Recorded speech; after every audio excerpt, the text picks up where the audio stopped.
Сүүлийн энэ гараад байгаа энэ хүүхдтэй холбоотой асуудал энэ төр бол би нэг тийм энэ зөвхөн энээс нь болоод нэг эсэргүүцэж ийн залуучууд гэж бас бодохгүй байна. Өнөөдөр хүртэл яг юу үдэж туулж явж байгаа билээ. Ажил амьдрал нь юу болж байгаа билээ. Үг хэлэх үзлүүдлээ илэрхийлэх эрх хэрэгчлөөнд нь юу болж байгаа билээ.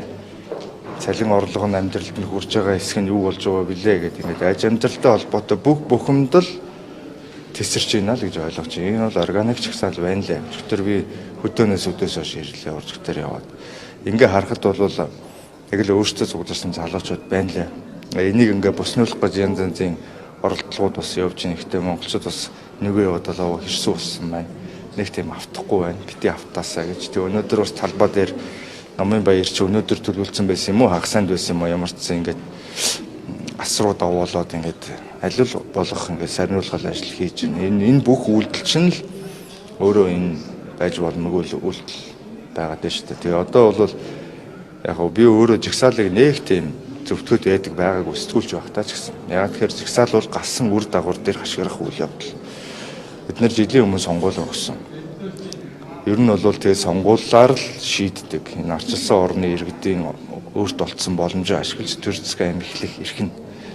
Тэр эрхээ гүйцэд идлээгүй гэдэг юм уу, хангалттай сайн бодож тунгаагаагүй гэдэг юм уу, өөр эрх ашиг үйлчилсэн гэдэг юм уу, хүсээгүй үр дүнгээ гаргачаа тэр хүсээгүй үр дүнгээ нураа гэж тэмцэж өгсөн гэдэг бол байж боломгүй гэж би өмнө ер нь маш олон удаа нэвтрүүлгээрээ өөрөө хэлдэг. Энэ удаад бол залуучуудыг сая би яагаад очихоор шийдсэн бэ гэхээр эргээд нөгөө яг тэнд хүмүүс цуглуулсан гэдэг юм уу, анх санаалсан залуучуудыг сошиалоор дүүжлэх ажиллагаа эхэлсэн. Дөөд болсон найз өсгөө инглээ тэглээ МСС-ийн элбэгд оржин баялагын сангийн эсрэгч гэх шиг те нөгөө юмнуудаа яриад эхэлж байна. За энэ дотор нэг нэгээ ингээд дүүжлүүлээд хараад сууж болохгүй шүү залуусаа л гэж байна. Яг дараагийнх нь байдгийн шүү гэж би одоо ингээд байнгын сошиал дүүжлүүлж явдаг хүний хувьд сайн мэдж байна. Яг ингээл ээлжээр нэгсээр байгаас өвдө дуурдаг хөнгөө болдог. Тэгэхээр өмнө нь хичнээн зөөр амсчихсан гэсэн тэр зөөрөө нэгэнт мэдж байгаа юм бол залуучуудаас урам зориг өгөөд хамт байгаагаа илэрхийлээд явах нь бол зөв.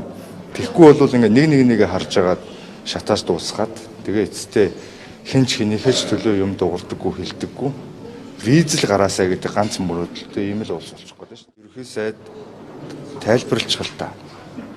Ягаад ингэж нэг юм гээ манай одоо юу гэдгийг ийм бизнес үүдгийг манай хүүхдийн бизнестэй ийм тийм гэж хэлчихэлтэй. Тэггүй үгүй юм болвол тэгээд одоо тэгээд яг ихэвчлэн залуучуудын шаардлага их тодорхой байна шүү дээ. Ер нь бол авилгатай тэнцэх газрын дарга ерөнхий прокурор энэ гажуудал ханаас эхэлсэн хэрэг 2019 оны өвөл 2018 билүү 19 оны өвөл 18 шиг санагдаад байна.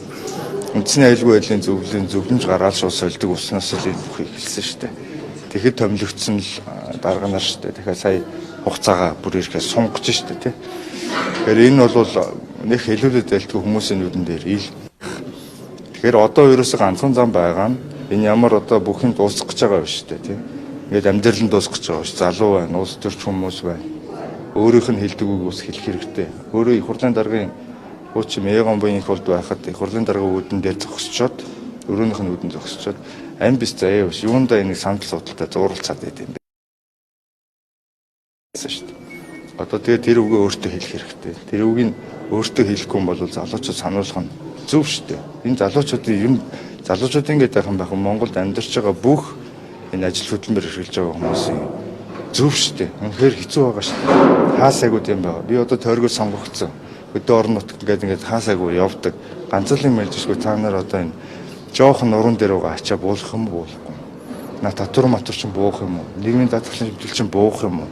Ийм л юм асууж байгаа шүү дээ. Энэ цалин орлого чи хүрхээ байлаа. Энэ өмнө үний өсөл на инфляц юу болоод байгаа юм бэ? Энэ бүгдийг тарьж байгаа тарьсаар ирснийг горно шүү дээ. Одоо өнөөдөр бид нэр үзэж шүү дээ. Одоо жишээлбэл яг энэ ерөнхий сайдаас бол бид нэр шинэ реформ, энэ татварын реформ, нийгмийн даатгалын реформ энэ төр бол нэхэд хүлээгээд нэмэргүй болчихлоо. Одоо 6 сарын 1-ний дотор бид нэр татварын багцуул гээл одоо хичнээн сар яарав. Орж ирэхгүй байх их хурал дээр.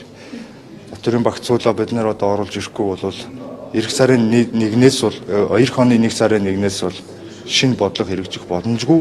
ийм цаглбарын хувьд ингээ хоцорч чинь. Тэгээ юу хийгээд байгаа. Тэгээ нэг л их баялагын сан яриад байдаг. Гэтэл энэ баялагын сан гэдэг байгаа чинь яг үүндээ хүний бодож олоогүй юм бодоод олцсон юм шиг жүжиглээд байна. Яг үннийг хэлгээд энэ баялагын сан нэгдүгээрт эсэргүүцээд байгаа гишүүн байхгүй. Хоёрдугаарт энэ шинэ юм юусоо биш. 2010-11 оноос хойш яригдаад ирээдүйн өв сан гэдэг нэрээр тухайн үеийн шийдвэр гаргагчид 2015 оны засгийн газраас санаачлаад гаргаж ирээд энэ хууль 2016 дараагийн парламент дээр батлагдсан. Ирээдүйн өв сангийн хөрөнгө одоо жишээлбэл хаана байна? Тэр ирээдүйн өв сан энэ баялагын сан хоёр чинь нэр нь өөрөлдөхөөс агуулга нь адилхан. Анх зорилго нь. Ирээдүйн өв сан энэ баялагын сангаас юугаар өөр байсан бэ гэхээр уул уурхайн байгалийн баялагаас орж ирсэн орлогыг ирээдүйд учирч болох эрсдлээс сэргийлэх үүднээс үржүүлэх, аривжуулах юм зорилготойгоор хадгалах байсан. Өнөөдрийн баялагын сан бол яаж юм нэхэр хүмүүсийн нэр дээр им Монголиа дээр тоо үзүүлээд тэгээд эндээсээ энэ орон сууц заавар ингээд тэгэрээгээд 100 мянган цаас ингэж нэмж харуулаад тэгэл зарцуулалт нь бас ингээд ил тод биш. Одоо ирээдүйн өв сангийн зарцуулалт одоо төсвийн алдагдал, төсвийн цоорхой хүртэл нөхдөг юм одоо арга хэмжээ хэрэгжүүлэхгүй мөнгө байхгүй бол тэндээсээ өөрчлөлт авчдаг гэж өнгөрсөн парламент зөндөө яригдсан.